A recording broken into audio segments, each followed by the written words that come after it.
కార్యక్రమాన్ని ఇచ్చాం. టైం పెంచాలంటున్నారు. అరే సిలబస్ నేను పోయిన డిసెంబర్ లో ఇచ్చా. పాపం 4 లక్షల మంది టెట్ క్వాలిఫైడ్ అభ్యర్థులు ఎవరు కూడా సంతృప్తిగా లేరు.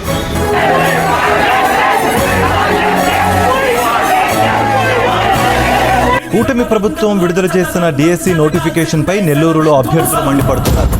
పరీక్షలు పెడితే ఎవరికి న్యాయం జరిగినట్టు? ఒకే జిల్లా ఒకే పేపర్ ఎందుకు పెట్టవయ్యా నువ్వు? విద్యాశాఖ మంత్రి నారా లోకేష్ గారు 40 రోజులు ఎలా సాధ్యమవుతుంది? 40 టైం వ్యవధి కానీ మాకు ఇస్తే పుస్తకాలు అడ్మిషన్ జరిగేటప్పుడు కూడా సమయం సరిపోదు. కోర్టు కేసులు పడతాయని వాళ్ళకి తెలుసు.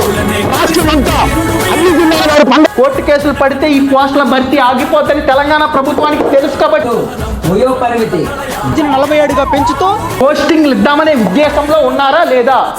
నారా లోకేష్ అంటున్నారు సంవత్సరం అయింది చెప్తున్నాము సిలబస్ ఇచ్చాం, మీరు ఏం చేశారని. 30 సంవత్సరాలు వచ్చిన వరకు పసుపు దంచుకున్నప్పుడు కూర్చోడు. పెళ్లి సంబంధం సెట్ అయిన తర్వాతే ముహూర్తం పసుపు దంచుతారు. ముందు నుంచి ఎవరు రెడీగా చేసుకొని ఉండిపోరు. ఎవరు కూడా జిల్లా ఒకే పేపర్ అంశం అనేది తెలియంది, కానీ ఆయన ఎందుకు స్పందించడం లేదు?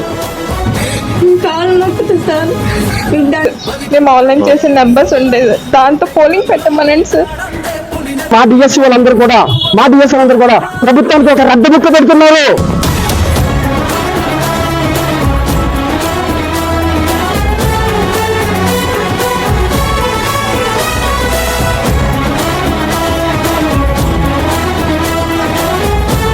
హెల్ప్ చేయండి సార్, హెల్ప్ చేయండి సార్, ప్లీజ్ సార్.